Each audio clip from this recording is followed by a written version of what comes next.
Assalamualaikum warahmatullahi wabarakatuh. Perkenalkan, saya Adib Maulatama dengan NPM 51 ingin memaparkan video pembelajaran untuk memenuhi tugas mata kuliah Bahasa Indonesia. Oke, langsung saja saya akan menjelaskan tanda titik.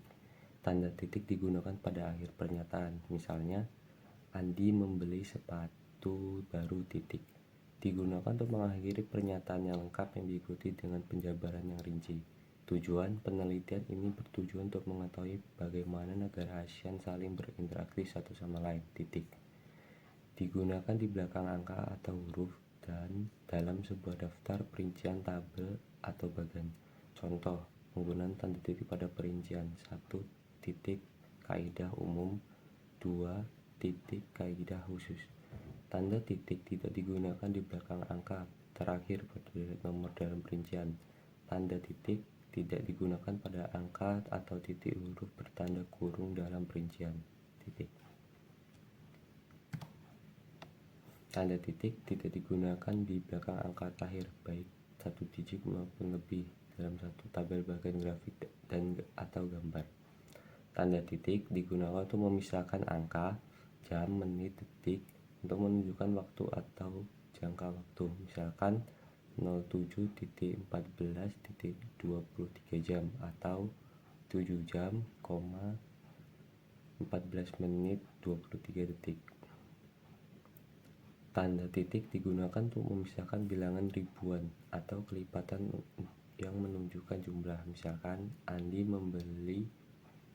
memiliki 2000 kelereng titik. Jadi di angka 2000 nya itu harus dikasih tanda titik untuk memisahkan bilangan ribuan, yaitu 2000. Tanda titik tidak digunakan pada akhir judul dan subjudul.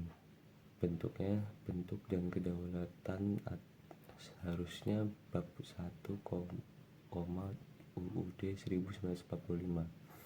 Tanda titik tidak digunakan di belakang alamat penerima surat serta tanggal surat. Yang selanjutnya adalah tanda koma. Tanda koma digunakan di antara A. Nama dan alamat, B. Bagian-bagian alamat, C. Tempat dan tanggal, serta D. Nama tempat dan wilayah yang ditulis berurutan. Digunakan sesudah salam pembuka, salam penutup, dan nama jabatan. Digunakan di antara nama orang dan singkatan gelar akademis dan yang mengikutinya. Misalkan B. Ratulangi, S. E. Selanjutnya, tanda koma digunakan sebelum angka desimal atau yang di antara rupiah dan sen yang dinyatakan dengan angka. Misalkan Rp 500,50. Selanjutnya, tanda koma digunakan untuk mengapit keterangan tambahan dan keterangan oposisi. Selanjutnya, tanda koma digunakan di belakang keterangan yang terdapat pada awal kalimat untuk menghindari salah pengertian. Selanjutnya, tanda koma digunakan di antara unsur dalam pencarian berupa kata, frasa, dan bilangan. Misalnya, sawi, pak coy, koma, dan selada adalah jenis sayuran. Jadi ketika unsur-unsur ini berbeda, jadi sawi dan pakcoy ini sama yang selada ini harus diberi koma, ya guys. Selanjutnya, tanda koma digunakan sebelum kata penghubung seperti tetapi, koma, melainkan, koma, dan sedangkan dalam kalimat majemuk pertentangan. Selanjutnya, tanda koma digunakan untuk memisahkan anak kalimat yang mendahului induk kalimat. Contohnya, kalau barangnya bagus, koma, saya akan beli.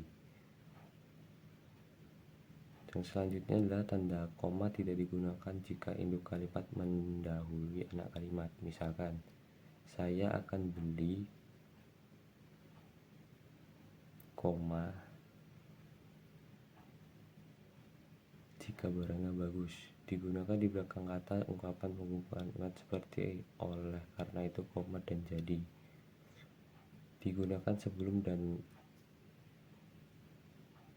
atau sesudah kata seru seperti oh, ya, dan wah. Tanda koma juga digunakan untuk memisahkan petikan langsung dari bagian lain dalam kalimat. Dan yang terakhir adalah tidak digunakan untuk memisahkan petikan langsung yang diakhiri pada tanda tanya atau tanda seru dari bagian kalimat yang mengikutinya. Itu saja yang bisa sampaikan, akan dilanjutkan oleh Anissa Rahmawati. Hai, perkenalkan nama saya Anissa Rahmawati dengan NPM 009. Di sini saya akan menjelaskan tentang penggunaan tanda titik koma. Yang pertama, tanda titik koma digunakan untuk memisahkan dua kalimat yang setara dalam sebuah kalimat majemuk tanpa menggunakan kata penghubung sebagai pengganti. Contoh, ibu menulis makalah, tanda titik koma, adik membaca. Tanda titik koma tersebut digunakan untuk memisahkan dua kalimat tersebut tanpa menggunakan kata pengganti. Yang kedua, tanda titik koma digunakan pada bagian perincian yang berupa frasa verbal. Contoh, syarat mengikuti ujian penerimaan pegawai lembaga ini adalah 1. Berkewarganegaraan Indonesia, tanda titik koma. 2. Berijazah sarjana S1, tanda titik koma. Tanda titik koma tersebut menunjukkan bahwa berkewarganegaraan Indonesia dan berijazah sarjana S1 tersebut adalah merupakan perincian yang berupa frasa verbal. Yang ketiga yaitu tanda titik koma digunakan untuk memisahkan bagian-bagian perincian dalam kalimat yang sudah menggunakan tanda titik koma. Contoh, agenda rapat ini meliputi A. Pemilihan ketua, sekretaris, dan bendahara, tanda titik koma. B. Penyusunan anggaran dasar, anggaran rumah tangga, dan program kerja. Tanda titik koma tersebut dalam kalimat A atau dalam pernyataan A yang akhir itu untuk memisahkan bagian A dan bagian B. Yang selanjutnya yaitu yang keempat, tanda titik koma digunakan untuk memisahkan sumber-sumber kutipan. Yang selanjutnya yaitu penggunaan tanda titik dua. Yang pertama yaitu digunakan pada akhir suatu pernyataan lengkap dan diikuti rangkaian atau pemberian. Yang kedua, yaitu digunakan dalam naskah drama sesudah kata yang menunjukkan pelaku dalam percakapan. Yang ketiga, yaitu tidak digunakan jika perincian atau penjelasan itu merupakan bagian dari kalimat lengkap. Yang keempat, yaitu digunakan untuk memisahkan angka, jam, menit, dan detik yang menunjukkan waktu dan jangka waktu. Yang kelima, yaitu digunakan sesudah kata atau frasa yang memerlukan pemberian. Yang keenam, yaitu digunakan untuk menuliskan rasio dan hal lain yang menyatakan perbandingan dalam bentuk angka. Selanjutnya, digunakan di antara 1. Jilid atau nomor dan halaman. Yang kedua, surah atau ayat dalam kitab suci. Serta yang ketiga, yaitu judul dan anak judul suatu karangan. Selanjutnya, yaitu penggunaan tanda hubung. Tanda hubung memiliki fungsi utama sebagai penghubung antara bagian-bagian dalam suatu kalimat atau tataran bahasa lainnya, sehingga membentuk keterkaitan dan keterhubungan antar bagian dalam teks. Contoh, yaitu di samping cara lama diterapkan juga cara baru. Contoh selanjutnya yaitu mengacak-acak. Di sini diberikan tanda hubung. Mengacak, tanda hubung, acak. Mengacak-acak adalah sebuah kalimat yang berketerkaitan. Selanjutnya yaitu tanggal 11 bulan 11 tahun 2022. Mereka adalah sebuah kalimat yang memiliki keterhubungan, maka diberikan tanda hubung untuk memisahkan antara kalimat yang satu dan kalimat selanjutnya.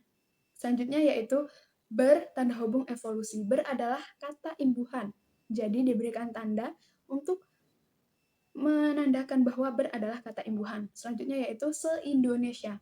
Kata utamanya adalah Indonesia, se adalah kata tambahan, maka se tanda hubung Indonesia. Yang selanjutnya yaitu penggunaan tanda pisah. Tanda pisah memiliki bentuk dan ukuran yang berbeda dari tanda hubung. Tanda ini digunakan untuk memisahkan bagian-bagian dalam kalimat atau paragraf, bukan untuk menghubungkan. Yang pertama, tanda pisah dapat digunakan untuk mengapit keterangan atau penjelasan yang bukan bagian utama dalam kalimat. Contoh yang pertama yaitu bisa kita lihat, kemerdekaan bangsa itu, tanda pisah, saya yakin akan tercapai, tanda pisah diperjuangkan oleh bangsa itu sendiri. Jadi, di sini bisa kita lihat yaitu yang bukan yang bukan bagian utama kalimat, yaitu saya yakin akan tercapai.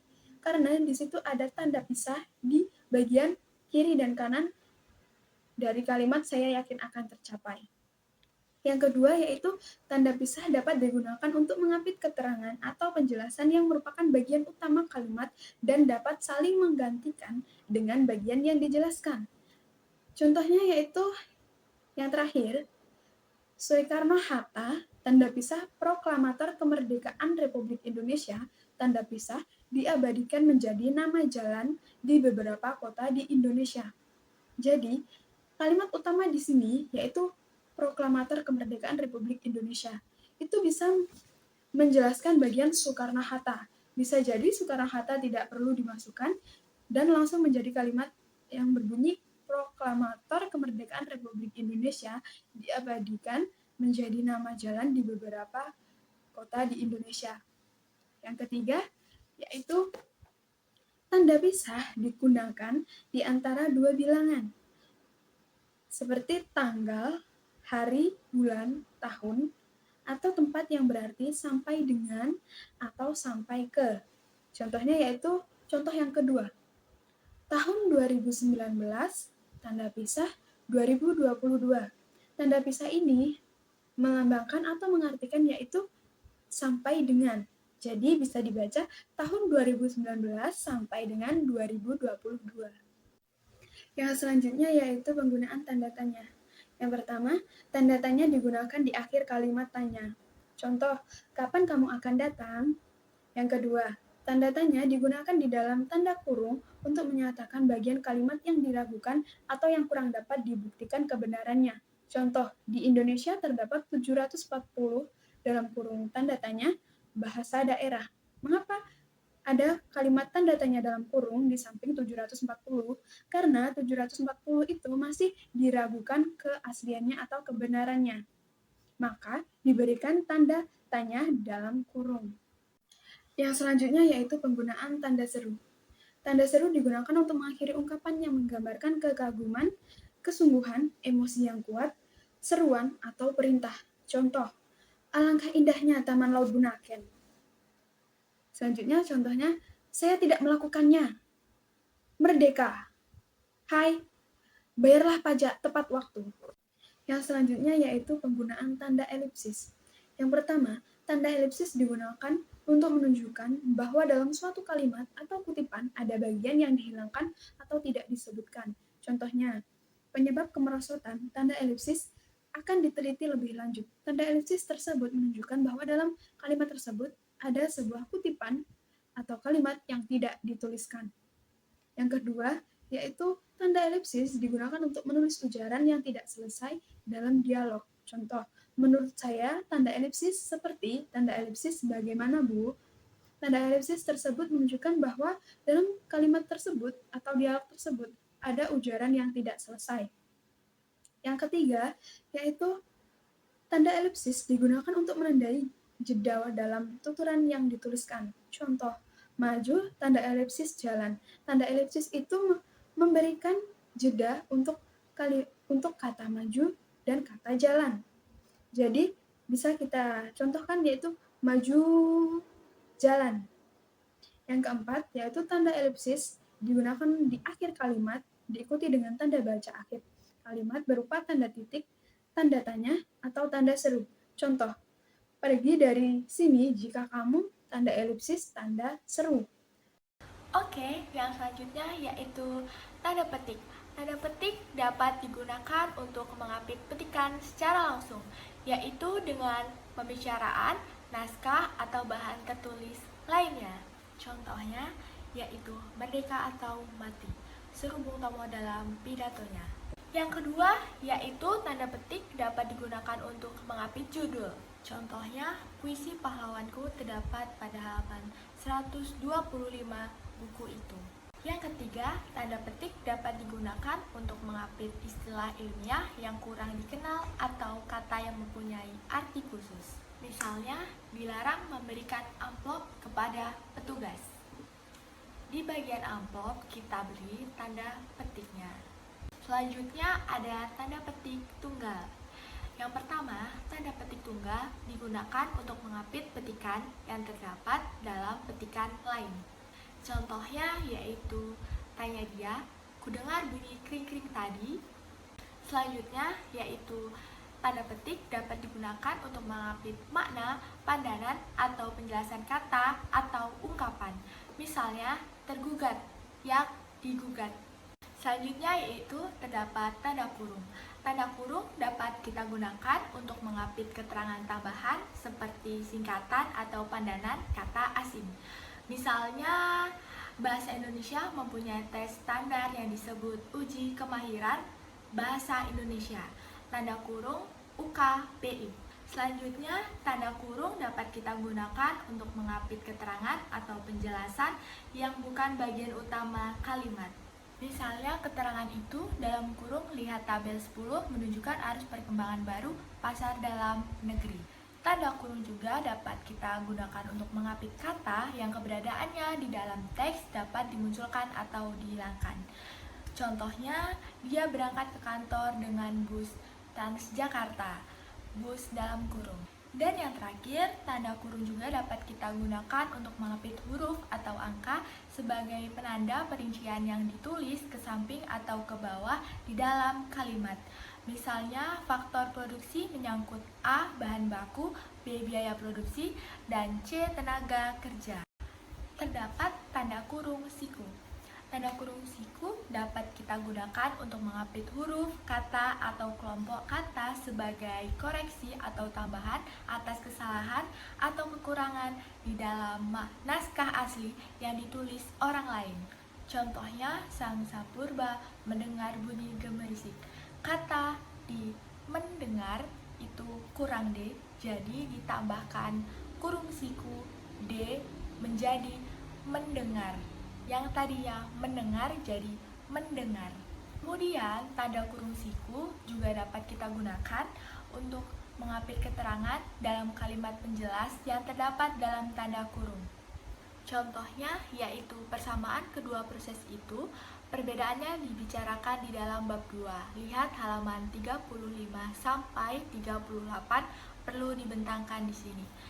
Lihat halaman 35 sampai 38 itu kurung siku karena tidak diperlukan. Jadi yang tadinya persamaan kedua proses itu perbedaannya dibicarakan di dalam bab 2, lihat halaman 35 sampai 38 perlu dibentangkan di sini, menjadi persamaan kedua proses ini perbedaannya dibicarakan di dalam bab 2 perlu dibentangkan di sini. Kemudian terdapat garis miring. Garis miring dapat kita gunakan untuk nomor surat, nomor pada alamat, dan penanda masa 1 tahun yang terbagi dalam 2 tahun takwim. Contohnya yaitu Jalan Mawar 5 garis miring 23. Kemudian garis miring juga dapat kita gunakan sebagai pengganti kata atau serta setiap. Contohnya yaitu semua organisasi harus memiliki AD garis miring ART. Yang dimaksud yaitu garis miring digunakan untuk kata dan. Kemudian tanda garis miring dapat kita gunakan untuk mengapit huruf, kata, atau kelompok kata sebagai koreksi atau pengurangan atas kesalahan atau kelebihan di dalam naskah asli yang ditulis orang lain. Contohnya yaitu dia sedang menyelesaikan hutangnya di bank. Yang tadinya dia sedang menyelesaikan utangnya di bank menjadi dia sedang menyelesaikan hutangnya di bank. Yang terakhir dari pembahasan ini yaitu tanda apostrof. Tanda apostrof bisa kita gunakan untuk menunjukkan penghilangan bagian kata atau bagian angka tahun dalam konteks tertentu. Katakan itu adalah akan. Diberi tanda apostrof menjadi hanya kan.